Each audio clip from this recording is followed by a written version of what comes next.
இந்த காணொலியை பார்க்க வந்த எல்லாருக்குமே ஒரு அழகான வணக்கம் மக்களே. இன்னைக்கு நம்ம தெலுங்குல ரீசெண்டா ரிலீஸ் ஆயிருக்கக்கூடிய கிங்டம் அப்படின்ற ஒரு சூப்பரான படத்தை பத்தி தான் இந்த வீடியோல பார்க்க போறோம். ஸோ வீடியோக்குள்ள போறதுக்கு முன்னாடி ஒரு விஷயம் இந்த படத்தை பத்தி பேசலான் இருக்க. அது என்ன அப்படின்னா, இது பாக்ஸ் ஆஃபீஸ்ல ஃபெயிலியர், அதாவது இந்த படம் ஓடல. அதுக்கான காரணம் என்ன அப்படின்றது தெரியல. தமிழ்ல மட்டும் பாத்தீங்கன்னா ஒரு பர்டிகுலர் ரீசன்னால ஓடல. அது என்ன அப்படின்னா, தமிழ் மக்களை இவங்க கெட்டவங்களா போர்ட்ரேட் பண்ணிருக்காங்க, இல்ல வேற ஒரு கோணத்துல போர்ட்ரேட் பண்ணிருக்காங்க அப்படின்ற மாதிரி பிரச்சனை இருந்தது. சரி, தமிழ்ல ஓடலன்னு கூட வச்சுப்போம். ஆனா மதர் டங்கான, அதாவது இந்த படத்தோட ஒரிஜினல் லாங்குவேஜான தெலுங்குல இந்த படம் வராதுக்கான காரணம் என்ன அப்படின்றது சுத்தமா புரியல. சோ நீங்க இந்த படம் பார்த்துட்டு உங்களுக்கு எப்படி இருக்கு அப்படின்றத மறந்துடாம கமெண்ட்ஸ்ல பதிவிடுங்க. படத்தோட ஸ்டார்டிங் சைட்ல 1920 காமிக்கிறாங்க. பிரிட்டிஷ்காரங்க ஒரு பர்டிகுலர் ட்ரைபிள்ஸோட இடத்தை கையகப்படுத்தணும் அப்படின்றதுக்காக பல ஆயுதங்களை கொண்டு வந்து நிக்கிறாங்க. அது அப்படியே கட் பண்ண ட்ரைபிள்ஸ் எல்லாத்தையும் காமிக்கிறாங்க. இங்க கனிம வளங்கள்லாம் இருக்கு, இதை சூறையாடணும் அப்படின்றதுக்காக அவங்க நம்மளோட இடத்தை அழிக்கணும்னு வந்திருக்காங்க. இதுக்கு நம்ம என்னதான் பண்ணணும் அப்படின்ற மாதிரி மக்கள் எல்லாருமே அவங்களோட அரசன் கிட்ட போக, அந்த அரசன் நம்மளோட மக்களுக்காகவும் இந்த இடத்துக்காகவும் நம்ம எதிர்த்து சண்டை போட்டாகணும் அப்படின்ற ஒரு நிலைமைக்கு வராரு. சோ மக்கள் எல்லாருமே முன்னாடி நிக்க அரசனும் அவரோட படைத்தளபதிகள் எல்லாருமே சேர்ந்து தங்களால முடிஞ்ச வரைக்கும் அந்த பிரிட்டிஷ்காரங்களை எதிர்த்து சண்டை போட்டுறாங்க அப்படின்ற மாதிரி இருக்கும். இதுல இந்த பழங்குடியின மக்கள் கொஞ்சம் கொஞ்சமா தோத்துக்கிட்டு இருக்காங்க அப்படின்ற மாதிரி இருக்கும். இதை தெரிஞ்சு ஒரு குரூப் ஆஃப் பீப்புள் மட்டும் பாத்தீங்கன்னா கப்பல்ல, அதாவது அந்த பழங்குடியின மக்கள் கொஞ்சம் மட்டும் கப்பல்ல தப்பிச்சு போறாங்க அப்படின்ற மாதிரி இருக்கும். சோ இவங்க எல்லாரையும் அனுப்பி வச்சுட்டு அந்த ராஜா பாத்தீங்கன்னா அங்கேயே சண்டையிட்டு கடைசி மூச்சு இருக்க வரைக்கும் இந்த பிரிட்டிஷ்காரங்களை எதிர்த்து போராடினார் அப்படின்றத காமிக்கிறாங்க. அப்படியே கட் பண்ணி ஒரு 70 வருஷம் கழிச்சு காமிக்கிறாங்க. சூரி அப்படின்ற ஒரு கேரக்டர் காமிக்கிறாங்க. சோ படத்தோட ஹீரோ இவர் தான். வேகமா இவரோட நண்பர்கிட்ட போயிட்டு இந்த உதவி மட்டும் பண்ணி கொடுறா, நான் போலீஸாவே இருந்தாலும் நான் ஒரு கான்ஸ்டபிள், நீ தான் இதுக்கு, அதாவது இந்த விஷயத்துக்கு உதவி பண்ணி ஆகணும் அப்படின்ற மாதிரி சொல்ல கூட்டு போய் ஒரு இடத்துல உட்கார வைக்கிறாரு. அந்த இடத்துல ஒரு வயசானவர் தம்பியனோட பேரனை நேத்து இன்வெஸ்டிகேஷன் பண்ற அப்படின்ற மாதிரி கூட்டு போனாங்க. ஆனா இப்ப வந்து கேட்டா அப்படி ஒருத்தர் நாங்க கூட்டுட்டே வரல அப்படின்ற மாதிரி சொல்றாங்க. எனக்கு என்னவோ பயமா இருக்குப்பா, நீ ஏதாவது பண்ண முடியுமாப்பான்னு கேட்க ஹீரோ அமைதியா இருக்காரு. அண்ட் இவரோட நண்பர் இவரை ஒரு ரூமுக்கு கூட்டு போறாரு அப்படின்ற மாதிரி இருக்கும். அங்க பாத்தீங்கன்னா ஒரு ஸ்கெட்ச் ஆர்டிஸ்ட் இருக்காரு. அவர்கிட்ட நம்ம ஹீரோட நண்பர், ஐயா இவர் சூரி கான்ஸ்டபிளா இருக்காரு, 18 வருஷத்துக்கு முன்னாடி இவரோட அண்ணன் காணாம போயிட்டாரு, அவரோட சின்ன வயசு போட்டோ மட்டும் தான் இருக்கு, அது இப்ப எப்படி இருப்பாரு அப்படின்றத வரைஞ்சு கொடுத்தீங்கன்னா அது இவங்களுக்கு ரொம்ப சந்தோஷமா இருக்கும், இந்த ஒரு உதவி மட்டும் பண்ணி கொடுங்கன்னு சொல்ல ஹீரோ போட்டோ எடுத்து கொடுக்க. இது மூலமா நம்ம ஹீரோவுக்கு அண்ணன் மேல எவ்வளவு பாசம் அப்படின்றத நாம புரிஞ்சுக்கல. சார் ஒரே ஒரு போட்டோ தான் இருக்கு, அண்ணனோட முகத்தை பார்த்து வரீங்க சார், இந்த போட்டோவை பத்திரமா எங்கிட்ட கொடுத்துருங்க சார் அப்படின்ற மாதிரி. அந்த போட்டோவை கொடுக்க மனமே இல்லாம வேற வழி இல்லாம கொடுத்துட்டு வெளியே வர. அப்பதான் அந்த வயசானவர் இருக்கா இல்லையா, தன்னோட பேரை வேணும் அப்படின்ற மாதிரி பெரிய பெரிய ஆபீசர்ஸ் கிட்ட எல்லாம் போய் கேட்டிருப்பாரு. அவனுங்க இந்த பெரியவரை போட்டு பயங்கரமா அடிச்சுக்கிட்டு இருக்காங்க. இதை பார்த்த சூரி என்ன பண்ணதுன்னு தெரியாம பயங்கர கோபத்துக்கு ஆளாகிறாரு. திரும்பி பாக்குறாரு, ஒரு ரூம்ல தான், அதாவது ஒரு பர்டிகுலர் ரூம்ல தான் அந்த வயசானவரோட பேரனை அடைச்சு வச்சிருக்காங்கன்னு இருக்கும். யாருக்கும் தெரியாம லைட்டா திறந்துட்டு அந்த பையன் தப்பிக்கணும் அப்படின்ற மாதிரி செட் பண்ணி வச்சுட்டு வயசானவரை போட்டு அடிச்சுக்கிட்டு இருக்கா இல்லையா, அந்த போலீஸ் ஆபீசரை கன்னத்துல இருந்தாரு.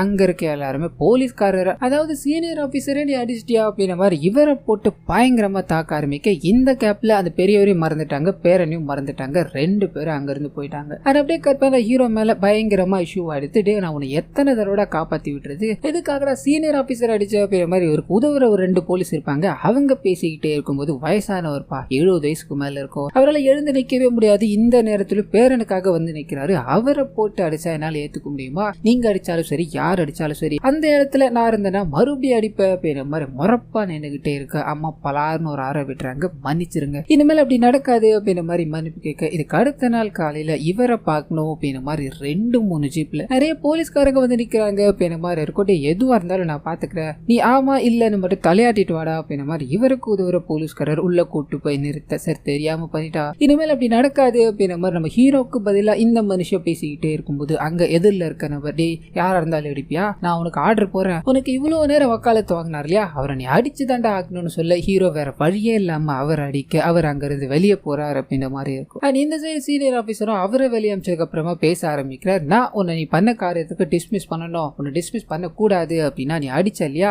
அதுக்காக ஒரு வேலிடான ரீசன், அப்படி இல்லைன்னா உன்னை நான் டிஸ்மிஸ் பண்ணாம இருக்க ஏதாவது ஒரு ரீசன் கூட, நான் உன்னை எதுவுமே பண்ணாம விட்டுடுறேன்னு சொல்ல ஹீரோ யோசிச்சுக்கிட்டே இருக்க. இந்த நபர் அவ்வளவுதானா, புரிஞ்சு போச்சா, ரீசன் இல்லைன்னா என்னப்பா டிஸ்மிஸ் பண்ணிட வேண்டியது தானே அப்படின்ற மாதிரி ஹீரோ கிட்ட பேசிக்கிட்டே இருக்கும்போது அந்த மனுஷன், நேத்து நீங்க நக்சலைட் அப்படின்ற மாதிரி ஒருத்தனை பிடிச்சி வச்சிங்க இல்லையா, அவன் மேல எஃப்ஐஆர் போடல, அந்த வயசானவரை பயங்கரமா அடிச்சிருக்கீங்க, எஃப்ஐஆர் போடாம அந்த பயிரை விசாரிச்சிங்க அப்படின்றதால இந்த கேஸ் நிக்க போறது கிடையாது, நான் சீனியர் ஆபீசர் அடிச்சேன் அப்படின்ற மாதிரி என்ன டிஸ்மிஸ் பண்ணீங்கன்னா எதுக்காக இந்த டிஸ்மிஸ், எதுக்காக நான் அவரை அடிச்சேன் அப்படின்ற மாதிரி எக்ஸ்பிளனேஷன் கொடுக்க வேண்டியிருக்கோ. அப்போ அந்த வயசானவர்கிட்ட போக, அந்த வயசானவர்கிட்ட போனதோ எஃப்ஐஆர் போடாமலே ஒருத்தர் விசாரிச்சிங்க அப்படின்ற எல்லா உண்மைகளும் வெளியே வந்துடும். ஏற்கனவே உங்க மேல என்கவுண்டர், அதாவது ஃபேக் என்கவுண்டர் அப்படின்ற மாதிரி 3 கேஸ் பெண்டிங்ல இருக்கு, அது கூட இது சேர்ந்துச்சு அப்படின்னா உங்களுக்கு தான் பெரிய இஷ்யூ. ஸோ இந்த காரணத்துக்காகவாச்சு நீங்க என்ன டிஸ்மிஸ் பண்ணாம இருக்கணும்னு சொல்ல ஒரு நிமிஷம் அப்படியே ஆடி போயிட்டாரு. இது எல்லாத்தையுமே நீ அடிக்கிறதுக்கு முன்னாடி தான் யோசிச்சியாடா அப்படின்ற மாதிரி இவருக்கு பின்னாடி இருக்க ஒரு போலீஸ்காரர் சொல்ல நம்ம ஹீரோவை அவரை பாக்குறாரு. இல்ல நான் அடிச்சதுக்கு அப்புறம்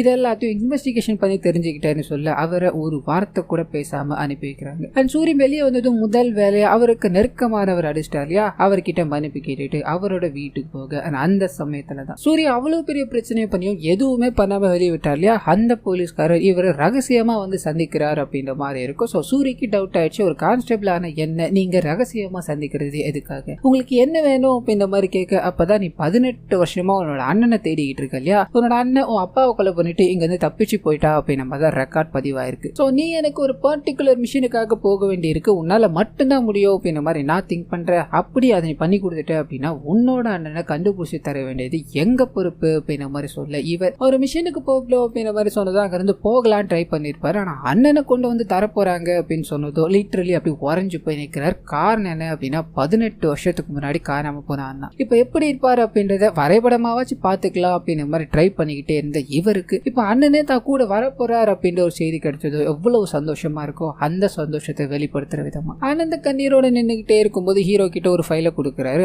அதுல ஓபன் பண்ணி தன்னோட அண்ணாவோட முகத்தை பார்த்துக்கிட்டே இருக்க நமக்கு அந்த முகத்தை ரிவீல் பண்ணல. ஆனா வேற ஒரு ட்விஸ்ட கொடுக்குறாங்க. அது என்ன அப்படின்னா நம்ம ஹீரோ ஒரு மிஷினுக்கு போக போறாருன்னு இருக்கு இல்லையா, அந்த மிஷின்ல ஒரு கேங் இருக்கும், அந்த கேங்கோட தலைவர் தான் நம்ம ஹீரோவோட அண்ணா அப்படின்ற மாதிரி இருக்கும். ஸோ இதை கேட்டது ஹீரோ ஒரு மாதிரி உறைஞ்சு போறாரு. அண்ணாக்கு எதிராக தான் இந்த மிஷினுக்குள்ள போக போறோம் அப்படின்றது இவருக்கு ஃபிக்ஸ் ஆயிடுச்சு. சரி அண்ணாவை காப்பாத்தி கூட்டு வரணும், அதாவது அண்ணா எந்த ஸ்டேட்டஸ்ல இருந்தாலும் சரி நம்ம போலீஸ்காரங்க அண்ணாவை கொடுத்துடுற அப்படின்ற மாதிரி சொல்லியிருக்காங்க. ஸோ அதுக்கு நம்ம போய் ஆகணும் அப்படின்ற மாதிரி அவசரமா போலீஸ்காரங்க எல்லாருமே சேர்ந்து ஒரு மீட்டிங்கை வைக்கிறாங்க. அது மூலமா நம்ம ஹீரோ எந்த மிஷினுக்கு போக போறாரு அப்படின்றது தெரிய ஆரம்பிக்குது. இந்த வெப்பன் எல்லாத்தையும் ஸ்மக்லிங் பண்ணுவாங்க இல்லையா, அந்த ஸ்மக்லிங் தான் பயங்கரமா, அதாவது ஒரு 100க்கும் மேற்பட்ட கண்டெய்னர்ல ஷிப்ல வரப்போகுது அப்படின்ற மாதிரி இருக்கும். இதை ஹேண்டில் பண்ணிக்கிட்டு இருக்கிறது உடையப்பன் அப்படின்றவர், அவரோட பையனான முருகன் அப்படின்றவர் தான். ஸோ இவங்களுக்கு நிறைய பார்ட்னர்ஸ் இருப்பாங்க. இந்த வெப்பன் மட்டும் இலங்கைக்குள்ள என்டர் ஆயிடுச்சு அப்படின்னா இது மூலமா இலங்கையும் காலி இந்தியாவும் காலி. இதை நம்ம தடுத்து நிறுத்தி ஆகணும். ஆனா பிரச்சனை என்ன அப்படின்னா அந்த வெப்பன்ஸ் எல்லாத்தையும் அன்லோட் பண்றாங்க இல்லையா, அதை பண்ணிக்கிட்டு இருக்கிறது திவி அப்படின்ற ஒரு கிராம மக்கள், அதாவது ஒரு ட்ரைபல் இனத்தை சேர்ந்தவங்க. இவங்க எங்க இருந்து உருவானாங்க அப்படின்னா ஸ்டார்டிங் சீன்ல நம்ம இந்த பழங்குடியின மக்களை காமிக்கும் போது கப்பல்ல இருந்து போறாங்க இல்லையா, அந்த கப்பல் வழியா பாத்தீங்கன்னா 2 கிலோமீட்டர், அதாவது இலங்கையில இருந்து 2 கிலோமீட்டர்ல ஒரு தனி தீவு மாதிரி இருக்கும். அந்த தீவை வந்து அடையிறாங்க, கொஞ்ச நாள் வாழ்ந்துகிட்டே இருக்கு. இந்தியாவுக்கு போகணும் அப்படின்ற ஆசை, இந்தியால இவங்களை சேர்த்துக்கல. சரி இலங்கையில வாழலான்னு பார்த்தா அங்க இருக்கிற போரால இவங்களும் கொத்து கொத்தா இறந்துகிட்டு இருக்காங்க. இதனால என்ன பண்ணதுன்னு தெரியாம அகதிகளா அந்த தீவுக்குள்ளே இருக்கிறவங்களுக்கு உடையப்பன் தான் உதவுறார் அப்படின்ற மாதிரி இருக்கும். ஸோ உடையப்பன் சொல்ற பேச்சை கேட்டுதான் அந்த மக்கள் எல்லாருமே நடந்துகிட்டு இருக்காங்க அப்படின்ற மாதிரி இருக்கும். ஸோ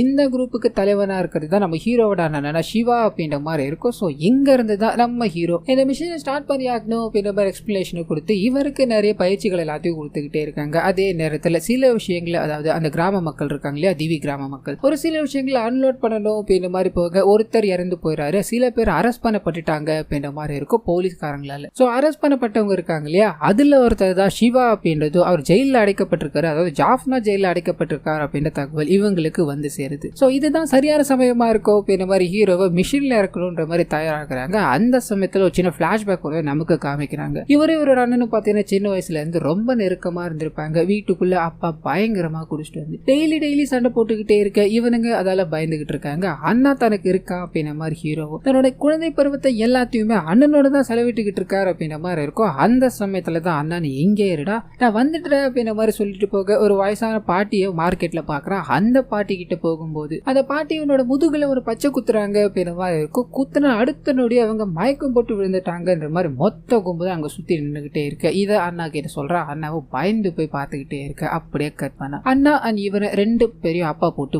பயங்கரமா அடிக்க ஆரம்பிக்கிறாரு. என்ன காரியம் நீங்க பண்ணீங்க அப்படின்ற மாதிரி திட்டிக்கிட்டே இருக்கு. சூரிய இருக்கா இல்லையா, அடி வாங்கிக்கிட்டே இருக்கும் போது என்ன பயங்கரமா அடி, கடைசியில கொன்னுடு, நான் உயிர் தப்பி இப்பி பொழைச்சிட்டேன்னு அது உனக்கு தான் பெரிய தப்பா போயிடும், நீ உயிரோட இருக்க மாட்டே அப்படின்ற மாதிரி மிரட்ட அப்பா கம்முன்னு போயிட்டாரு. ஸோ அண்ணனும் தம்பியும் ஒன்னா உட்காந்துக்கிட்டே இருக்கும்போது அன்னைக்கு நைட்டும் இதே பிரச்சனை, அம்மாவை போட்டு பயங்கரமா அடிச்சுக்கிட்டே இருக்கு. இவனுக்கு தடுக்கணும் அப்படின்ற மாதிரி போறானுங்க. இவனுங்களும் சேர்ந்து அடி வாங்கிட்டே இருக்கு. கோபத்தோட உச்சக்கடத்துக்கு ஹீரோட அண்ணா போயிட்டாரு. ஒரு அருவா இருக்கும், அதை எடுத்து அப்பாவை வெட்டி அந்த இடத்துல கொலை பண்ணிடுறா அப்படின்ற மாதிரி இருக்கும். ஸோ இதை பார்த்ததும் இவங்களுக்கு உதவுறாங்க இல்லையா ஒரு போலீஸ்காரங்க, அவங்க போலீஸ் இங்க வந்துட்டாங்க அப்படின்னா பெரிய பிரச்சனை ஆயிடும், நீ இருந்து போயிட்டுடா அப்படின்ற மாதிரி ஹீரோவோட அண்ணாவான சிவாவை அங்க இருந்து அனுப்பி வச்சுட்டாங்க அப்படின்ற மாதிரி இருக்கும். சோ அன்னைக்கு காணாம போனேன், அதாவது ஓடி போனேன் அப்படிதான் இன்னைக்கு வரைக்கும் கிடைக்கல. இப்போ தன்னோட அண்ணனை பார்க்க போறோம் அப்படின்ற சந்தோஷத்தோட அந்த மிஷின் ஆக்டிவேட் ஆயிடுச்சு அப்படின்ற மாதிரி ஜாஃப்னா சரியில்லை இவர் உள்ள என்டர் ஆகுறாரு அப்படின்றத காமிக்கிறாங்க. சோ கெட்டப் எல்லாத்தையுமே சேஞ்ச் பண்ணிட்டு உள்ள யார் யார் இருப்பா, எங்கெங்க அடிக்கணும், அதாவது எங்கெங்க ஹேண்டில் பண்ணணும் அப்படின்ற எல்லா விஷயங்களையும் கத்துக்கிட்டு எந்த மிஷின் எங்கேயாவது ஃபெயிலியர் ஆச்சு இல்ல ஜாஃப்னா போலீஸ் அதாவது ஸ்ரீலங்கன் போலீஸ் ஒன்று அரெஸ்ட் பண்ணிட்டாங்க அப்படின்னா சில கோட்வேர்ட் எல்லாத்தையும் நீ யூஸ் பண்ணி ஆகணும் அப்படின்ற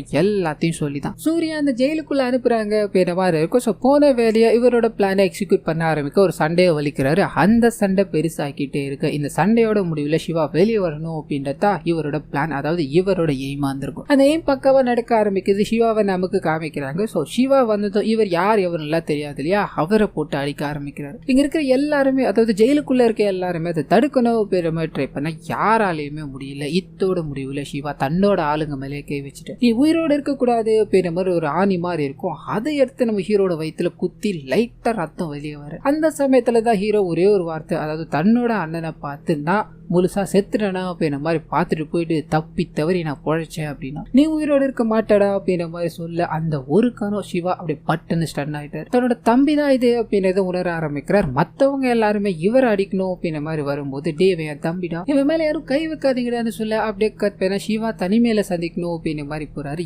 எதுக்காகடா நீ இங்க வந்த, இந்த ஜெயில என்னடா பண்ணிக்கிட்டு இருக்க அப்படின்னு நம்ம எல்லாம் கேட்க ஹீரோ பேச தயாரா இல்லை. நீ சின்ன வயசுல என்னை விட்டு ஓடி போனதுடா, நீ திரும்பி வந்திருக்கணும் இல்லடா, நாங்க எவ்வளவு கஷ்டப்பட்டோம் தெரியுமா, நீ திரும்பி வந்திருக்கணும்டா சிவா, ஏன்டா அப்படி பண்ண, இங்க எதுக்காடா இருக்க அப்படின்னு நம்ம எல்லாம் கேட்க இவர் பதில் சொல்றதா தெரியல. ஆனா ஹீரோ நிறுத்துறதா தெரியல. நான் மனசுல கொட்டி வச்சிருந்த 18 வருஷ சோகத்தையும் வெளிக்கொட்ட ஆரம்பிக்கிறாரு. முடிவுல தன்னோட அம்மா இறந்து போயிட்டாங்க அப்படின்ற விஷயத்த சொல்ல சிவா பாத்தீங்கன்னா இங்க இருந்து வெளியே போய் அம்மா கூட வாழடா அப்படின்ற மாதிரி சொல்றதுக்காக தான் வந்திருப்பாரு. ஆனா அம்மாவே இல்ல, தனியாளா இருக்காரு, அதாவது இப்ப யாருமே இல்லாம இருக்காரு அப்படின்றது இவருக்கு தெரிஞ்சதோ இவர் என்ன பண்ணதுன்னு தெரியாம யோசிக்கிறாரு. தான் கூட கூட்டு போயிடலாம் அப்படின்ற மாதிரி இதுக்கு அடுத்த நாளே கரெக்டா 2 பேருக்கும் பெயில வர வச்சு வெளியில கொண்டு போயிடுறாங்க. சோ இதுக்கு மேல தன்னோட தம்பிக்கு யாரும் இல்ல அப்படின்ற திவி மக்கள் கூட கூட்டு போகலாம் ட்ரை பண்ண போற வழியில தான் ஒரு டாக்டரை நமக்கு காமிக்கிறாங்க. சோ இந்த டாக்டர் பாத்தீங்கன்னா ஹீரோவோட இன்ஃபார்மரா தான் இருப்பாங்க. ஹீரோ நிறைய விஷயங்களை சேகரிச்சு வச்சிருப்பா இல்லையா, அது எல்லாமே இந்த டாக்டர் கிட்ட சொல்லணும், இந்த டாக்டர் அந்த போலீஸ்காரர்கிட்ட கொண்டு போகணும்னு இருக்கும். சோ இப்போ இங்க காட்டுற இந்த சமயத்துல அந்த பழங்குடியின பெண்கள்ல ஒருத்தவங்களுக்கு பிரசவ வலி ஏற்பட்டுக்கிட்டு இருக்கு அப்படின்ற மாதிரி இருக்கும். அந்த தீவோட ரூல் என்ன அப்படின்னா பழங்குடியின பெண்கள் யாருமே அந்த தீவை தாண்டி வரக்கூடாது அப்படின்ற மாதிரி இருக்கும். ஆனா இப்போ இவங்களுக்கு ஹாஸ்பிட்டல் தாண்டி கொண்டு போய் ஆகணும் அப்படின்ற ஒரு நிலைமை. இதை பத்தி அங்க இருக்க எல்லார்கிட்டையும் கேட்டுக்கிட்டே இருக்கும்போது யாருமே அசையக்கூட இல்லை. ஆனா அந்த சமயத்துலதான் ஒடியப்பனோட பையனான முருகன் அப்படின்றவர் என்டர் ஆகிறார். லிட்டரலி ஒரு சைக்கோபேத்தான இவர் அந்த இடத்துக்கு வந்து பாக்குறாரு. என்னம்மா தீவுல ஒரு ரூல் இருக்கும்போது நீங்க வெளியே கொண்டு வரணும் அப்படின்னதெல்லாம் வாய்ப்பே இல்லாத ஒண்ணு, முடிஞ்சா பாருங்க இல்லடா விட்டு போயிடுங்கன்னு சொல்ல அவங்க போட்ல வச்சு அவங்களுக்கு பிரசவத்தை பாக்குறாங்க அப்படின்ற மாதிரி இருக்கும். ஆண் குழந்தை பிறந்திருக்கு. சோ நான் குழந்தைய மட்டும் வெளியே கொண்டு போகலாம் இல்லையா அப்படின்ற மாதிரி அந்த குழந்தைக்கு முதலுதவி பண்ணணும், இன்குபேட்டர்ல வைக்கணும் அப்படின்ற மாதிரி கொண்டு போயிடுறாங்க. சோ ஊருக்குள்ள இந்த மாதிரி ஒரு விஷயம் தான் போய்கிட்டு இருக்கு அப்படின்ற மாதிரி ஹீரோ உணர்ந்துட்டு அந்த டாக்டர் கிட்ட ஒரு சில விஷயங்களை பேசிட்டு தீவுக்குள்ள போறாரு அப்படின்ற மாதிரி இருக்கும். நுழையிற அந்த சமயத்துல தான் இவங்களோட அரசனோட உருவத்தை பாத்தீங்கன்னா ஒரு கல்லுல வரைஞ்சு வச்சிருப்பாங்க. அந்த உருவத்தை ஹீரோ பாக்குறாரு. அப்படியே கட் பண்ணி ஊருக்குள்ள காமிக்கிறாங்க. சோ ஹீரோவோட அண்ணா சிவா இருக்கா இல்லையா, அவருக்கு மனைவி இருப்பாங்க, அழகான ஒரு ஆண் குழந்தை இருக்கும். அந்த விஷயங்கள் எல்லாத்தையும் காமிச்சுக்கிட்டு சிவா ஊர் மக்கள் எல்லாத்துக்கிட்டையுமே இவன் என்னோட தம்பி, இவனுக்கு இப்ப யாருமே இல்ல, இப்பத்துல இருந்து இவன் இந்த தீவுல தான் இருக்க போறா அப்படின்ற மாதிரி சொல்ல ஊர்ல ஒரு வயசான சாமியார் மாதிரி இருப்பாரு. நீ சிவாவோட தம்பியா இருக்கலாம், ஆனா எங்க எல்லாத்துக்குமே வேற்றாளா தான் நீ கருதப்படுவ அப்படின்ற மாதிரி அவரை ஊருக்குள்ள இருக்க அனுமதிக்கிறாங்க. அந்த சமயத்துலதான் அங்க இருக்கிற சில பேரால சார்லி பாயிண்ட் அப்படின்ற ஒரு இடத்துக்கு கூட்ஸ் வந்துருச்சு அப்படின்ற தகவல் கிடைக்குது. சோ ஹீரோ இந்த விஷயத்த அந்த டாக்டர் இருக்காங்க இல்லையா அவங்க கிட்ட போய் சொல்ல அதுக்குள்ளவே ஒரு சில கான்வர்சேஷன் அங்க போக ஆரம்பிக்குது. அப்படியே கற்பனை ஹீரோவை அனுப்பிவிட்டார் இல்லையா, அவருக்கு இந்த இன்ஃபர்மேஷன் போக ஆரம்பிக்குது. அந்த இடத்துக்கு நேவி எல்லாத்தையும் அனுப்பி வைக்கிறார் அப்படின்ற மாதிரி இருக்கும். இங்க இவனுங்க அந்த கோல்டு எல்லாத்தையும், அதாவது சார்லி பாயிண்ட் அப்படின்ற இடத்துல கோல்டு எல்லாத்தையும் கைமாத்துறாங்க அப்படின்ற மாதிரி இருக்கும். முருகன் இருக்கா இல்லையா, அவர் துறையோட போட்ல டிராவல் பண்ணி அந்த பர்டிகுலர் பாயிண்ட்டுக்கு போறாங்க. ஸ்மக்லிங் பண்ணலாம் அப்படின்ற மாதிரி போகும்போது நேவி எல்லாருமே அங்க வந்து பயங்கரமா தாக்குதல் நடத்த ஆரம்பிக்கிறாங்க. சோ தங்கத்தை எடுத்துக்கிட்டு இவங்க தப்பிச்சு போகணும் அப்படின்ற மாதிரி பயங்கரமா என்னென்னமோ பண்ணி போட்டை வச்சு தப்பிக்கலாம் அப்படின்ற மாதிரி ட்ரை பண்ண. இத்தோட முடிவுல அந்த கோல்டு பார்த்தீங்கன்னா அந்த நேவி போலீஸ்காரங்க கிட்ட போயிடுச்சு அப்படின்ற மாதிரி இருக்கும். இவங்க மட்டும்தான் தப்பிச்சாங்க. இதனால முருகா பயங்கர கோபமாயிட்டான். ஏற்கனவே அவன் ஒரு சைக்கோபாத் பிஹேவியர்ல தான் இருக்கான் இல்லையா. உங்க இனத்துல இருக்க எவனோ ஒருத்தன் தான் இந்த வேலையை பார்த்திருக்கான், கூட இருக்கவன் எவனோ தான் இதை பார்த்திருக்கான், யாருடா இதை பண்ணது அப்படின்ற மாதிரி அங்க திவியோட மக்கள் இருப்பாங்க இல்லையா, அதுல ஒருத்தரை போட்டு பயங்கரமா அடிச்சு அந்த இடத்துல சாகடிச்சிட்டாரு. இந்த விஷயம் சிவாக்கு தெரிய ஆரம்பிக்குது. ஒரு பெரிய மீட்டிங்க போட்டுறாங்க அப்படின்ற மாதிரி இருக்கும். இதுல சம்பந்தப்பட்ட பெரிய தலைகள் எல்லாருமே இருக்கும்போது சிவா அண்ட் அவரோட ஆளுங்க அந்த இடத்துல நின்றுகிட்டு இருக்காங்க. சோ இவங்க இடத்துல இருந்துதான் ஒருத்தன் துப்பு கொடுத்துருக்கான். அது யார் எவன்னு தெரிஞ்சாகணும். அது தெரியல அப்படின்னா இன்னொரு 4 பேரை முருகா பத்திர புடிச்சு வச்சிருப்பார். 4 பேருமே இறந்து போயிடுவாங்க அப்படின்ற மாதிரி மிரட்டிக்கிட்டே இருக்கு. கண்ணை காமிக்க ஆரம்பிக்கிறாங்க. பதிலுக்கு சிவாவும் கண் எடுக்க அங்க இருக்க எல்லாத்துக்கிட்டையுமே ஒரு பயங்கரமான சண்டை வரப்போகுது அப்படின்ற ஒரு சூழல் ஏற்பட ஆரம்பிக்குது. இத்தோட முடிவுல சிவாவோட ஆளுங்க எல்லாத்தையுமே அங்க இருக்க எல்லாருமே பயமுறுத்த ஆரம்பிக்கிறாங்க. உங்கள ஒருத்தன் தான் இன்ஃபார்மரா இருக்கான், அவன் யாருன்னு தெரியற வரைக்கும் நீங்க மட்டும் இல்ல உங்களோட தீவே மிச்சம் இருக்காது அப்படின்ற மாதிரி மிரட்டிக்கிட்டே இருக்க வேற வழியே இல்லாம ஹீரோ இங்க பேச ஆரம்பிக்கிறார். அந்த கோல்டு தானே உங்களுக்கு பிரச்சனை, அந்த கோல்ட நான் கொண்டு வந்தா நீங்க பிடிச்சி வச்சிருக்கீங்களா, விட்டுருவீங்களா அப்படின்ற மாதிரி கேட்க எல்லாரும் யோசிக்கிறாங்க. அந்த நேவி கிட்ட இருந்து கோல்டு தூக்கிட்டு வருது அப்படின்றது சாதாரண காரியமே கிடையாதுப்பா, நீ சொல்ற சரி பண்ணி கொடு, பிடிச்சி வச்சிருக்கவங்கள நான் விட்டுட்டேன்னு சொல்ல ஹீரோ ஓகேன்னு சொல்றாரு ஒரு நிபந்தனையோட. அது என்ன அப்படின்னா ஸ்டார்டிங்ல அதாவது இந்த தீவுக்குள்ள வரும்போது ஒரு பெண்ணுக்கு ஆண் குழந்தை பிறந்தது, குழந்தைய பார்க்க கூட விடாம தூக்கிட்டு போயிட்டாங்கன்னு இருக்கும் இல்லையா, அந்த பெண் தீவை தாண்டி அந்த குழந்தைய ஹாஸ்பிட்டல்ல போய் சந்திக்கணும், இதுதான் என்னோட நிபந்தனை அப்படின்ற மாதிரி சொல்ல இதை அங்க இருக்க எல்லாருமே யோசிச்சு சம்மதிக்கிறாங்க. அப்படியே கட் பண்ணா ஊர்ல இருக்க அதாவது நேவி தீவுல இருக்க எல்லாருமே ஹீரோவை எதிர்த்து நிக்க ஆரம்பிக்கிறாங்க. நீ யார் எவருன்னு தெரியாது, எதுக்காக நான் அந்த மாதிரி பேசிட்டு வந்த கோல்டை எப்படி நான் அவனால கொண்டு வர முடியும் அப்படின்ற மாதிரி திட்டிக்கிட்டே இருக்கும்போது சிவா உள்ள போக ஆரம்பிக்கிறாரு. நமக்கு இதை விட்ட வேற வழியே கிடையாதுரா, அவன் பேசுனது தப்பா இருக்கலாம், அவனை உங்களுக்கு பிடிக்காம இருக்கலாம், வேற ஏதாவது வழி இருந்தா சொல்லுங்க பாப்போம், இதை நம்ம பண்ணி தாண்டா ஆக்கணும், அதுக்குண்டான வேலையை பார்ப்போம் அப்படின்ற மாதிரி சொல்ல சாமியார் மாதிரி இருக்கா இல்லையா அந்த மனுஷன் ஊர்ல இருக்க யாருக்குமே தோணாத ஒரு விஷயம், குழந்தையோட அம்மாவை சேர்த்து வைக்கணும் அப்படின்ற மாதிரி நீ இறங்கிட்ட இல்லையா, உனக்காக நான் நிக்கிறேன் பாரு சொல்ல ஒரு பயங்கரமான பிளான் ஒன்று போட ஆரம்பிக்கிறாங்க. சோ ஸ்ரீலங்கன் நேவி கிட்ட இருந்து அந்த கோல்டு அடிக்கிறது அப்படின்றது சாதாரண காரியமே கிடையாது. அந்த வேலையில இறங்கணும் அப்படின்னா அதுக்கு நம்ம கிட்ட கரெக்டா பிளான் இருக்கணும் அப்படின்ற மாதிரி நேவி ஆர்மி இருக்கு இல்லையா, அவங்கள மாதிரி ஒரு வண்டி எடுத்துக்கிட்டு அவங்கள மாதிரி உடுப்பு எல்லாத்தையும் போட்டுக்கிட்டு அந்த பர்டிகுலர் இடத்துக்கு போறாங்கன்னு இருக்கும். சோ இதுக்கு நடுவில் ஹீரோ அவரோட போலீஸ் ஆபீசருக்கு துப்பு கொடுக்கணும் அப்படின்ற மாதிரி இருக்கு இல்லையா, அந்த வேலைகள்ல ஈடுபடவே இல்லை. இந்த விஷயம் ஒரு மாதிரி கன்சர்னா போய்கிட்டே இருக்கு. இங்க இந்த சைடு ஹீரோ கோல்டு கைமத்தத்துக்கார நாள் வந்துருச்சு, அதுக்காக தான் காத்துக்கிட்டு இருந்தாரு அப்படின்ற மாதிரி அந்த நேவி வண்டியை ஒன்று ரெடி பண்ணாங்க இல்லையா, அந்த வண்டியை கொண்டு போய் கரெக்டா ஃபாரஸ்ட்டுக்குள்ள போய்கிட்டே இருக்கும்போது மாத்துறாங்க. ஆனா இந்த விஷயம் பார்த்தீங்கன்னா ஒரு 5 நிமிஷத்துக்குள்ள அங்க இருக்க எல்லா ஆர்மிக்காரங்களுக்கும் தெரிஞ்சிச்சு. கன் எடுத்துக்கிட்டு துரத்த ஆரம்பிக்கிறாங்க. இவங்க அந்த ஸ்மக்லிங் பண்ண வண்டியை கொண்டு போய் ஒளிச்சு வைக்கணும் அப்படின்ற ஒரு கட்டாயம். இதனால இவங்களோட டீம் டிவைட் ஆக ஆரம்பிக்குது. கொஞ்சம் கொஞ்சமா பிரிஞ்சுக்கிட்டே இருக்கு. ஹீரோவும் அண்ணனும் மட்டும் ஒரு வண்டியில இருப்பாங்க. அவங்க ஒரு பெரிய லாரி மாதிரி இருக்கும், அதுக்குள்ள கொண்டு போற வண்டியை ஒளிச்சு வச்சுட்டு ஒரு பெரிய பிரிட்ஜ் இருக்கும், அதை தாண்டி போகலாம் அப்படின்ற மாதிரி காத்துக்கிட்டே இருக்கு. அங்க ஒரு செக் பாயிண்ட போடுறாங்க. இதை தாண்டி போயிட்டோம் அப்படின்னா நமக்கு எந்த பிரச்சனையுமே இல்லை. ஆனா இங்க செக் பண்ணிக்கிட்டு இருக்காங்க, கண்டிப்பா மாட்டிடுவோம், பேசாம வண்டியை விட்டு ஓடி போயிடலாமா அப்படின்ற மாதிரி சிவா கிட்ட கூட இருக்கவங்க சொல்லும் போது சிவா கூட இருக்கவங்க எல்லாரையுமே முதல்ல அனுப்பி வச்சுட்டு தன்னோட தம்பியை போகும்படி சொல்ல அந்த மனுஷன் போகல, எனக்கு தெரியும்டா நீ என் கூட வரமாட்டேன் அப்படின்றது, என்ன நடந்தாலும் சரி உன்னை விட்டு நான் போக மாட்டேன், ஏற்கனவே ஒரு தடவை விட்டு போய்தான் 18 வருஷம் கழிச்சு இப்ப கிடைச்சிருக்க, மறுபடியும் நான் இதை பண்ண மாட்டேன் அப்படின்ற மாதிரி வண்டிக்குள்ளேயே நம்ம எதுவா இருந்தாலும் ஃபேஸ் பண்ணிக்கலாம்னு உட்காந்துக்கிட்டே இருக்க எதிரில் அந்த ஆர்மி ஆபீசர்ஸ் இருக்காங்க இல்லையா, ஒரு வண்டி மட்டும் மூவ் ஆகல அப்படின்றத கண்டுபிடிச்சிட்டாங்க. அந்த வண்டியில ஏதோ சஸ்பீஷியஸான ஆக்டிவிட்டிஸ் நடந்திருக்கு அப்படின்ற மாதிரி அந்த வண்டியை ஃபுல்லா கவர் பண்ண ஆரம்பிக்கிறாங்க. எல்லாருமே அந்த ஸ்மோக் கிரைனேட்லாம் இருக்கும் இல்லையா, அது எல்லாத்தையும் வச்சுக்கிட்டு ரெடியா இருக்கும்போது சிவாக்கு வேற வழி இல்லாம பட்டுன்னு இறங்கி ஒரு ஆர்மி மேனை பிடிச்சி இது எல்லாத்துக்குமே நான் தான் காரணம், என்ன வேணா பண்ணிக்கோங்க அப்படின்ற மாதிரி வண்டி அங்கிருந்து போகலான்ற மாதிரி ஹீரோக்கு இன்ஸ்ட்ரக்ஷன் கொடுத்துக்கிட்டே இருக்கு. ஆனா அந்த மனுஷன் தன்னோட அண்ணாவை தாண்டி எதுவும் இல்லை, தன்னோட அண்ணாவை காப்பாத்தி ஆகணும் அப்படின்ற ஒரே நிலைமை. இதனால அங்க இறங்கி அங்க இருக்க ஒரு ஷீல்டு மாதிரி இருக்கும், அதை எடுக்கிறார். ஆர்மிக்காரங்க எல்லாருமே சுட ஆரம்பிக்கிறாங்க. அது எல்லாத்தையும் தடுத்துக்கிட்டு கொஞ்சம் கொஞ்சமா முன்னேறி போய்கிட்டே இருக்க ஒரு டெலிபோன் ஒன்று பாக்குறாரு. நீ எங்கேயாவது அரெஸ்ட் ஆயிட்ட அப்படின்னா ஒயிட் சாண்ட் அப்படின்ற கோட ஒரு நம்பருக்கு டயல் பண்ணி சொல்லு அப்படின்ற மாதிரி ஒரு அனுப்புனார் இல்லையா, அந்த மனுஷன் சொல்லியிருப்பாரு. சோ வேக வேகமா அதுக்கு டயல் பண்ண சுட்டுக்கிட்டே இருந்தவங்க அப்படியே ஸ்டாப் பண்றாங்க. சிவாக்கு இங்க என்ன நடக்குது அப்படின்றது புரியல, எதனால இவங்க நிறுத்திட்டாங்க அப்படின்ற குழப்பத்துல இருக்கும்போது அங்க இருக்கவங்க எல்லாருமே இவங்க இந்தியன் போலீஸ் அப்படின்ற மாதிரி சல்யூட் அடிச்சுட்டு போக சிவா ஸ்டண்ட் ஆகி நிக்கிறாரு. தம்பி ஒரு போலீஸ்காரர் அப்படின்றது இங்க ரிவீல் ஆகுது. ஆனா 2 பேரும் ஒரு வாரத்துக்கு கூட பேசிக்கல, மௌனமா இருக்கும்போது கட் பண்ண ஸ்மக்லிங் பண்ணி அந்த கோல்டு எடுத்துட்டு போய் கொடுத்துட்டாங்க இல்லையா,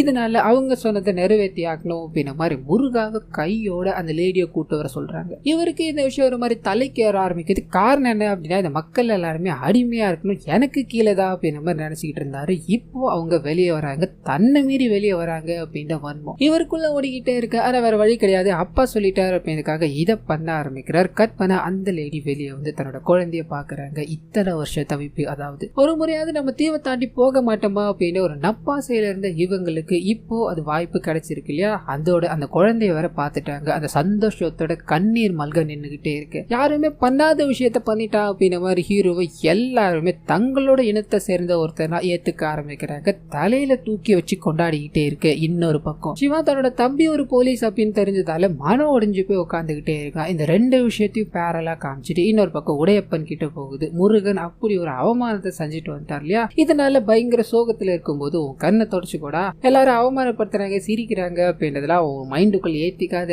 உன் அவமானத்தை விட நமக்கு பணம் தான் முக்கியம், அந்த திவி மக்கள் இருக்கிற வரைக்கும் நமக்கு தானே நல்லதுன்னு சொல்லிட்டு போக இங்க அப்பா தன்னை தாண்டி அவனுங்களுக்கு முக்கியத்துவம் கொடுக்கிறார் அப்படின்றது இவரோட தலைக்குள்ள ஏற ஆரம்பிச்சு. இதனால பயங்கரமா குடிச்சுக்கிட்டே இருக்கும்போது அவர் கூட இருக்கவர், நீங்க ஒரு வாரத்தை சொல்லுங்க உங்களோட அப்பா கதையை முடிக்கிறேன், எத்தனை நாளைக்கு தான் அவர் உங்களை அவமானப்படுத்திக்கிட்டே இருக்கிறது, இதுக்கு மேல இந்த ராஜ்யம் எல்லாத்தையுமே நீங்க தானே எடுத்துக்கணும் அப்படின்ற மாதிரி சொல்ல அந்த மனுஷன் பயங்கர கோவத்தோட ஒரு சட்டையை பிடிச்சிட்டு, அவர் யாருன்னு நினைச்ச என்னோட ஹீரோடா, உடையப்பன் அப்படின்ற ஒரு பேரை அழிக்கவே முடியாதுரா அப்படின்ற மாதிரி சொல்லிக்கிட்டே இருக்க. கட் பண்ணி அந்த தீவுக்குள்ள போகுது. தீவுக்குள்ள எல்லாருமே ஹீரோவை அவங்கள ஒருத்தனை ஏத்துக்கிட்டாங்க இல்லையா. அந்த சமயத்துலதான் சிவா அவரை வந்து பாக்குறாரு. உடனடியா நீங்க இருந்து கிளம்புடா, நீங்க இருக்கிற ஒவ்வொரு நொடியும் உனக்கு தான் ஆபத்து, நீ போலீஸ்காரர் அப்படின்றது இவங்களுக்கு தெரிஞ்சா என்ன நடக்கும் தெரியுமா அப்படின்ற மாதிரி இவரை அங்க வந்து துரத்தலாம் ட்ரை பண்ண. அப்பதான் அந்த குரூப்ல இருக்க ஒருத்தர் ஸ்பை அப்படின்றது அங்க இருக்க ஒருத்தருக்கு தெரிய ஆரம்பிக்குது. அவரை போட்டு பயங்கரமா அடிச்சுக்கிட்டு நான் வேற ஒருத்தனுக்கு ட்ராப் வச்சேன், அதுல இவன் சிக்கிக்கிட்டா அப்படின்ற மாதிரி ஹீரோவை பார்க்க. அப்பதான் ஹீரோவை அந்த நபர் ஃபாலோ பண்ணிட்டு இருந்தார் அப்படின்றதும், அவர் என்ன பண்றாரு அப்படின்றத வேவ் பார்த்துக்கிட்ட சமயத்துல இவர் இங்க மாட்டிக்கிட்டாரு அப்படின்றது தெளிவாக ஆரம்பிக்குது. சோ ஹீரோ மேல இவருக்கு ஒரு சந்தேகம். ஆனா இப்ப வேற ஒருத்தர் மாட்டிக்கிட்டு இருக்காரு அப்படின்றதால அவரை போட்டு அடிச்சுக்கிட்டே இருக்கும்போது அந்த மனுஷனும் இந்தியாவுக்கு நம்மள கூட்டு போற, அதாவது என்னோட ஃபேமிலியை கூட்டு போற அப்படின்ற மாதிரி சொன்னாங்க. என்னோட பையனாச்சு குடியுரிமையோட வாழட்டும் அப்படின்ற ஒரே ஒரு நப்பாசையில தான் அந்த சார்லி போயிட்ட நான் சொன்னேன், மற்றபடி எதுவும் இல்லையா அப்படின்ற மாதிரி அங்க இருக்க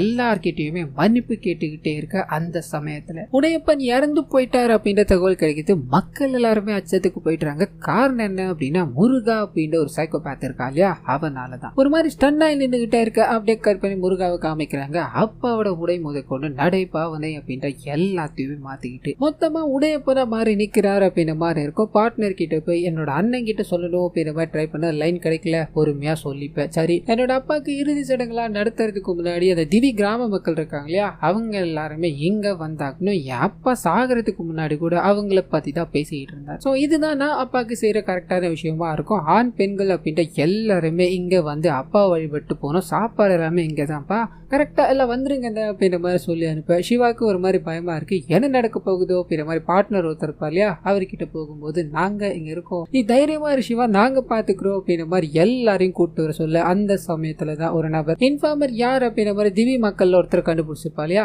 அந்த நபர் சிவா கூப்பிட்டு அந்த பிரிட்ஜில் அன்னைக்கு என்ன நடந்தது சிவா அப்படின்ற மாதிரி கேட்க. சிவா வாயை திறக்கிறதா தெரியல. சிவா என்னை பத்தி உனக்கு நல்லா தெரியும், நான் என்ன நடந்தது அப்படின்றத தெரிஞ்சுக்காம விட மாட்டேன் அப்படின்ற மாதிரி அங்க இருந்து கிளம்ப. அப்படியே இன்னொரு பக்கம் சூரி இருக்கா இல்லையா, அவர் வேக வேகமா அந்த டாக்டரை பார்க்கணும் அப்படின்ற மாதிரி போறாரு. காரணம் என்ன அப்படின்னா அந்த கேங்ல ஏற்கனவே ஒரு இன்ஃபார்மர் இருந்திருக்கான். அப்படி இருக்கும்போது தான் எதுக்காக இந்த இடத்துக்குள்ள வந்தேன் அப்படின்றது ஒரு கேள்விக்குறி இருக்கு. இதை அவங்க கிட்ட சொல்லி எதுக்காக இந்த மாதிரி பண்ணிக்கிட்டு இருக்காங்க, இதுக்கு பின்னாடி நீங்க என்ன பிளான் பண்ணிருக்கீங்க அப்படின்ற மாதிரி பயங்கரமா கத்திக்கிட்டே இருக்கு. மிஷினை ஆப்ரேட் பண்ணாரு. அந்த மனுஷன் அங்க வந்து நிக்கிறாரு. இதுக்கு பின்னாடி ஏன் எதுக்கு அப்படின்ற விசாரணை எல்லாம் நீ எதுவுமே பண்ண வேணாம், உனக்காக கடைசியா ஒரு வாய்ப்பு தரம்பா, ஹாங்காங்ல இருந்து அந்த ஷிப் வர போகுது அப்படின்ற மாதிரி சொல்லியிருந்தாங்க இல்லையா, அது எங்க இருக்கு ஏது இருக்கு அப்படின்ற ஒரே ஒரு விஷயத்த மட்டும் நீ சொல்லிட்ட அப்படின்னா உன்னோட அண்ணா ஃபேமிலி முதற்கொண்டு அண்ணா மேல இருக்க கேஸ் வரைக்கும் எல்லாத்தையுமே கிளியர் பண்ணி உன்னோட அண்ணாவை இந்தியா கூட்டு போற எல்லா வேலையும் நான் பாத்துக்கிறேன், இதை நீ எனக்கு பண்ணி கொடுத்தாகணும், அந்த கோட் மட்டும் என்னன்னு கேட்டு வா அப்படின்ற மாதிரி சொல்லி அனுப்ப. இவர் வேகமா வேற ஆப்ஷன் இல்லாம போக ஆரம்பிக்கிறார். கட் பண்ணா சிவா கிட்ட இன்ஃபார்மர் யார் அப்படின்றத கண்டுபிடிக்க போனா இல்லையா, அந்த மனுஷன் இந்தியாவுக்கு போயிருக்காரு அப்படின்ற விஷயம் சிவாக்கு தெரிஞ்சிச்சு. ஒரு மாதிரி பயத்துல இருக்கும்போது ஹீரோ அந்த இடத்துக்கு வராரு. எதுக்காகடா நீங்க வந்த, உன்னை பத்தின விஷயங்கள் இந்த மக்களுக்கு தெரிஞ்சிருச்சு அப்படின்னா என்ன நடக்கும் அப்படின்றது யாராலையும் எதிர்பார்க்க முடியாது, முதல்ல நீ இங்க இருந்து கிளம்பு, உன்னை பத்தி தெரிஞ்சுக்கணும்ன்றதுக்காக இந்தியா ஒருத்தன் போயிருக்கான், அவன் வர்றதுக்குள்ள நீங்க இருந்து போயிடும், அதுதான் உனக்கு நல்லது அப்படின்ற மாதிரி சொல்லிக்கிட்டே இருக்க. இவர் அண்ணனை விட்டு நகரதா தெரியல. அந்த கண்டெய்னர் வர போகுதாங்களா, அந்த நம்பரை மட்டும் சொல்லிட்டா நாம இங்க இருந்து போயிடலாண்டா, நம்மளோட ஃபேமிலியா இந்தியாவுக்கு போயிடலாண்டா அப்படின்ற மாதிரி கெஞ்சி கேட்டுக்கிட்டே இருக்கு. இந்த மனுஷன் விடுறதா தெரியல. இதுல இருக்க சீரியஸ்னஸ் புரிய வைக்கணும் அப்படின்ற மாதிரி ட்ரை பண்ண கான்வர்சேஷன் அதிகரிக்க ஆரம்பிக்குது. ரெண்டு பேரும் சண்டை போட்டுக்கிற லெவலுக்கு போயிட்டாங்க. அப்பதான் தான் ஹீரோ அம்மா இறந்து போயிட்டாங்க அப்படின்னு ஒரு பொய்ய சொன்னா இல்லையா, அது இங்க வெளியே வர ஆரம்பிக்குது. சிவாவால எதுவுமே பேச முடியல. ஆனா அந்த சமயத்துலதான் சூரிய கடிப்ப உனக்கு என்ன அந்த கண்டெய்னரோட கோட் வேணும் அவ்வளவு தானே, இதுதான்டா அந்த கோட் அப்படின்ற மாதிரி ஒரு கோடை சொல்லிட்டு நீ முடிஞ்சதை பாத்துக்கோ, உன்னோட அண்ணன் தான் அதை அன்லோட் பண்ண போற, என்ன சாகரிச்சிட்டு நீ அதுல கைவிடா, துப்பு கொடுக்கறதா இருந்தா உன் அண்ணனோட சாவுக்கு கொடுடான்னு சொல்லிட்டு போக கற்பனா சிவா இருக்கா இல்லையா, மக்களோட மக்களை கலந்து உட்கார்ந்துகிட்டே இருக்கும்போது இவரோட மனைவி வந்து உன் தம்பி உன் மேல ரொம்ப பாசம் வச்சிருக்கான், உங்களுக்குள்ள ஏதோ பிரச்சனை நினைக்கிறேன், மன்னிச்சு விட்டுடுடா, உன் தம்பி ரொம்ப வருஷம் கழிச்சு உன்னை பாத்திருக்கா இல்லையா, இது கூட நீ அவனுக்கு பண்ண மாட்டியா அப்படின்ற மாதிரி அவருக்கு ஆறுதல் சொல்லிக்கிட்டே இருக்க. இன்னொரு பக்கம் அந்த மிஷின் ஆரம்பிச்சா இல்லையா, அந்த மனுஷரை காமிக்கிறாங்க. அவருக்கு டெல்லியில இருந்து போன் வந்து உடனடியா இந்த மிஷினை அபார்ட் பண்ணு, உனக்கே தெரியாம நீ அமிச்ச ஸ்பை அந்த கோல்டு எல்லாத்தையும் ஸ்மக்லிங் பண்ணி கொண்டு போயிருக்கா, இது எவ்வளவு பெரிய ஆபத்து அப்படின்றது உனக்கு உணரலன்னு நினைக்கிறேன், நீ இதை அபார்ட் பண்ணிட்டு உடனடியா இங்க வான்னு சொல்ல இந்த மனுஷன் ஒவ்வொரு ஸ்பையா நான் இறக்கி இவ்வளவு தூரம் வந்திருக்கேன், இதெல்லாம் என்னால அபார்ட் பண்ண முடியாது அப்படின்ற மாதிரி சொல்லி பின்னாடி பார்த்த ஒரு வேலையை இவர் ரிவீல் பண்ண ஆரம்பிக்கிறாரு. ஒவ்வொரு இடத்துலயும் ஒரு ஸ்பையை வச்சிருப்பா இல்லையா, அந்த எல்லா ஸ்பையுமே மாட்டிக்கிட்டாங்க அப்படின்ற மாதிரி இறந்து போயிருப்பாங்களே, அப்படி மாட்டி விட்டதே இவரா தான் இருப்பாரு. சோ ஒரு ஸ்பை ஒரு வேலையை கொடுத்துட்டான் அப்படின்னா இதுக்கப்புறம் அவன் தேவையில்லை, அவன் மூலமா அதாவது அவனை கொண்டு இன்னொரு ஸ்பை உருவாக்கணும் அப்படின்ற மாதிரி தான் எல்லா வேலைகளையும் பண்ணிக்கிட்டு இருந்தேன், இதை என்னால ரிவர்ட் பண்ண முடியாது அப்படின்ற மாதிரி போனை கட் பண்ணிட்டு ஒரு முகம் தெரியாத நபர் பார்க்க வந்திருக்காரு, அவர்கிட்ட பேசணும்னு போக அப்படியே கட் பண்ணா திவி மக்கள் எல்லாருமே இறந்து போன உடையப்பனோட வீட்டுக்கு வந்து அவருக்கு இறுதி அஞ்சலி எல்லாமே செலுத்திட்டு ஒரு இடத்துல உட்காந்து உணவருந்தணும் அப்படின்ற மாதிரி பொறுமையா அதுக்காக காத்துக்கிட்டே இருக்கும்போது அந்த சமயத்துல தான் முகம் தெரியாத நபர் ஒருத்தர் சந்திச்சாரு அப்படின்ற மாதிரி இருந்து இல்லையா, அது யாருன்னு சொல்ல ஆரம்பிக்கிறாங்க. முருகன் பக்கத்திலே இருக்க ஒரு நபர் தான். சோ இவரும் போலீஸ்காரரா தான் இருப்பாரு, இங்க ஸ்பையா இருந்திருப்பாரு. அந்த போலீஸ்காரருக்கு என்ன இன்ஃபர்மேஷன் கிடைச்சிருக்கோ அப்படின்னா ஹீரோவோ அவரோட அண்ணனும் அந்த பிரிட்ஜில் தப்பிச்சாங்க இல்லையா, அந்த ரெண்டு பேர்ல ஒருத்தர் இன்ஃபார்மர் அப்படின்றத அது யார் என்ன அப்படின்றதுலாம் ரிவீல் பண்ணல. சோ இந்த விஷயத்த முருகா அவரோட பார்ட்னர் கிட்ட சொல்லி ரெண்டு பேர்ல ஒருத்தர் இன்ஃபார்மர் அப்படின்றது கன்ஃபார்ம் ஆயிடுச்சு, அது யார் யாருன்னு தெரியறதுல தான் இப்ப பிரச்சனை இருக்கு அப்படின்ற மாதிரி சிவாவை கூப்பிட்டு உட்கார வச்சு உங்க ரெண்டு பேருக்கும் அன்னைக்கு பிரிட்ஜில் என்ன நடந்தது அப்படின்றது எனக்கு தெரிஞ்சாகணும், உங்க ரெண்டு பேர்ல ஒருத்தர் இன்ஃபார்மர் அப்படின்ற மாதிரி இருக்க எல்லாருமே சொல்றாங்க, அது உண்மையா சிவா அப்படின்ற மாதிரி இவர்கிட்ட கேட்கும் போது மௌனமா இருக்க. இன்னொரு பக்கம் அப்படியே ஹீரோவை காமிக்கிறாங்க, தன்னோட அண்ணாவை மாட்டி விடுறதா இல்ல என்ன பண்றதுன்னு தெரியாம பயங்கர சோகத்துல இருக்க மனுஷன் முதலா குடிக்க ஆரம்பிக்கிறார், புலம்ப ஆரம்பிக்கிறார். அப்படி புலம்பிக்கிட்டே இருக்கும்போது டாக்டர் இருக்காங்க இல்லையா, ஒரு அண்ணன் சின்ன வயசுல அப்பாவை கொலை பண்ணிட்டு ஓடி போன ஒருத்தர இதுல உனக்கு எதுவும் ஆகாது அப்படின்றதுல என்ன நிச்சயம் இருக்கு, அந்த இடத்துல இருக்க ஒவ்வொரு நாளும் உனக்கு ஆபத்து தான், நீ முதல்ல இங்கிருந்து கிளம்புடா அப்படின்ற மாதிரி பேசிக்கிட்டே இருக்க. அந்த சமயத்துல தான் ஒரு விஷயம் ரிவீல் ஆக ஆரம்பிக்குது, இவங்களோட அப்பாவை கொலை பண்ணிட்டு தான் சிவா அங்கிருந்து ஓடி போயிட்டா அப்படின்ற ஒரு பேர் இருக்கு இல்லையா, அது பாத்தீங்கன்னா நடந்ததே வேறையா இருக்கும். அன்னைக்கு அந்த கொலையை பண்ணது ஹீரோ தான். அந்த கொலையை பண்ணிட்டு மனுஷன் பயங்கர சோகத்துல இருக்கும்போது அண்ணாவா இந்த கொலையை ஏத்துக்கிட்டு தன்னோட தம்பிக்காக அங்கிருந்து நான் தான் கொலை பண்ணிட்டேன் அப்படின்ற மாதிரி பழி ஏத்து தப்பிச்சு ஓடி போயிட்டாரு அப்படின்ற மாதிரி இருக்கும். இன்னைக்கு நான் வாழ்ந்துகிட்டு இருக்க ஒவ்வொரு நாளும் ஒவ்வொரு நொடியும் அவன் எனக்கு பிச்சையா கொடுத்துட்டு போனது, அவன் இந்த மாதிரி ஒரு நிலைமையில இருக்கான் அப்படின்னா அதுக்கு நான் தான் காரணம், அவன் என்ன பண்ணாலும் சரி நான் அவனை விட்டு போக மாட்டேன் அப்படின்ற மாதிரி சொல்லிக்கிட்டே இருக்க. அதே சமயத்துல இந்த சைடு ரெண்டு பேர்ல யார் இன்ஃபார்மர் அப்படின்ற மாதிரி கேட்டாங்க இல்லையா, தன்னோட தம்பியை காப்பாற்றணும் அப்படின்றது இவர் சின்ன வயசுல இருந்தே பண்ணிட்டு இருக்காரு, இங்கேயும் அதே தான் பண்றாரு அப்படின்ற மாதிரி நான் தான் இன்ஃபார்மர், இதுல யாருக்குமே சம்மந்தம் கிடையாது, நான் தான் இந்தியாவுக்கு போகணும் அப்படின்னு நப்பாசையில இதை பண்ணணும்னு சொல்ல இங்க இருக்க எல்லாருமே இவரை கொல்லணும் அப்படின்ற மாதிரி தயாராகிறாங்க. ஆனா முருக வேற ஒரு பிளானை கொண்டு வர்றாரு, அது என்ன அப்படின்னா இங்க நான் உடையப்பன் மாதிரி யோசிக்க போறேன், இவரை கொலை பண்ணிட்டோம் அப்படின்னா இவருக்கு அந்த ஷிப்ல இருந்து வெப்பன் எல்லாமே எடுக்க போற இன்ஃபர்மேஷன் தெரிஞ்சிருக்கும், இவரோட முடிஞ்சிருச்சு அப்படின்ற மாதிரி நாம நினைக்கலாம். ஆனா இவர் எத்தனை பேர்கிட்ட சொல்லியிருப்பாரு, இதுக்கு மேல இந்த குரூப்பை நம்மளால நம்ப முடியுமா, இந்த குரூப்ல இருக்க எல்லாரையுமே சாகடிச்சாதான் இதுக்கு கரெக்டா இருக்கும், யார் யாருப்பா ஓட்டிங் போடுறீங்க அப்படின்ற மாதிரி சொல்ல கொஞ்சம் கொஞ்சமா எல்லாருமே அதுக்கு சம்மதிக்கிறாங்க. சோ எல்லாரையுமே கொலை பண்ணணும் அப்படின்றதுக்காக எல்லாரும் சாப்பிட்டுக்கிட்டே இருக்கும்போது ஒருத்தரையா துடி துடிக்க கொலை பண்ண ரத்தத்தோட அங்க இருக்க எல்லாருமே ஓட ஆரம்பிக்கிறாங்க. இன்னொரு பக்கம் சூரிய இருக்கா இல்லையா, பயங்கரமா குடிச்சிட்டாரு, இதனால அண்ணனை பார்க்கணும் அப்படின்ற மாதிரி போக டாக்டர் தடுத்து நிறுத்துறாங்க. உன்னோட அண்ணனுக்கு குடிச்சா பிடிக்காது இல்லையா, நீ குடிச்சிட்டு அவனை போய் பாப்பியா, ஒரு நைட் ஒன்னும் ஆக போறது இல்லடா, நீ இங்கேயே ரெஸ்ட் எடுத்துட்டு நாளைக்கு போடா அப்படின்ற மாதிரி அவரை அங்கேயே படுக்க வைக்க கட் பண்ணி இங்கேயே போகுது. ரத்த வெள்ளத்துல மனுஷங்க அதாவது ரத்த வெள்ளத்துல அந்த பழங்குடியின மக்கள் ஓடிக்கிட்டே இருக்கும்போது எந்த விஷயத்த சிவா பாக்குறாரு, அவரையும் பாத்தீங்கன்னா குத்தி ஒரு இடத்துல உட்கார வச்சிருப்பாங்க. ஆனாலும் தன்னால முடிஞ்ச அளவுக்கு அங்க இருக்க எல்லாரையுமே அடிச்சுட்டு அந்த மக்களை காப்பாத்தி ஆகணும் அப்படின்றதுக்காக அந்த கேட்டு பூட்டி இருக்காங்க இல்லையா, வண்டி எரிஞ்சுக்கிட்டே இருக்கும், அந்த வண்டியோட வேகமா போய் கேட்டை உடைச்சு அந்த இடத்துல எரிஞ்சு இறந்து போறாரு அப்படின்றத காமிக்கிறாங்க. சோ மிச்சம் இருக்கிற மக்கள் எல்லாருமே அங்க இருந்து ஓடணும் ட்ரை பண்ண பார்ட்னர் இருக்கா இல்லையா, அதை வேறையே சாச்சிட்டோமே, இந்த மக்கள்லாம் ஏமாத்திரம் சீக்கிரமா அழிஞ்சு போக போறாங்க, நம்ம ஆகிற வேலையை பார்க்கலாமான்னு சொல்ல இந்த மனுஷன் சாகடிச்ச வரைக்கும் எல்லாத்தையுமே எடுத்துட்டு போய் அவங்களோட தீவிலே தூக்கி போடு. இதை பார்த்து மக்கள் எல்லாருமே போட்டு கொடுத்தா என்ன ஆகும் அப்படின்றத புரிஞ்சுக்கிட்டோம். அந்த சூரிய இருக்கா இல்லையா, அவன் இதுல இல்லப்பா, முதல்ல அவனை தேடுங்கடா அப்படின்ற மாதிரி அமிச்சு விட வீடியோ காலையில காமிக்கிறாங்க. தூரத்துல இருந்து ஏதோ ஒண்ணு எரிஞ்சுக்கிட்டே இருக்கு. இதை பார்த்து டாக்டர் வேக வேகமா சூரிய எழுப்புறாங்க. அந்த மனுஷன் ஓடி போய் பார்க்க கொத்து கொத்தா பிணங்கள். பிணத்துக்கு நடுவுல கோரமான சம்பவத்துல உயிர் தப்பிச்ச மக்கள் அப்படின்ற மாதிரி எல்லாரும் இருக்காங்க. அதுல தன்னோட அண்ணாவோட மனைவி, தன்னோட அண்ணா இறந்து போய் கிடக்கிறத பாக்குறாரு. 18 வருஷமாய் அண்ணனை காணோம் அப்படின்ற மாதிரி பல இடங்கள்ல தேடி அலைஞ்ச கடைசியில இந்த மாதிரி ஒரு நிலைமையில வந்து முடியறதுக்கு அண்ணனை நான் கண்டுபிடிச்சேன் அப்படின்ற மாதிரி கண்ணீர் மல்க நின்றுகிட்டே இருக்கு. அதே சமயம் சின்ன வயசுல நடந்த விஷயங்கள் எல்லாத்தையும் சோகமா நினைச்சு பார்த்துக்கிட்டே இருக்கு. அப்பதான் மக்கள் எல்லாருமே அலறி அடிச்சுக்கிட்டு அங்கிருந்து ஓடிக்கிட்டே இருக்காங்க.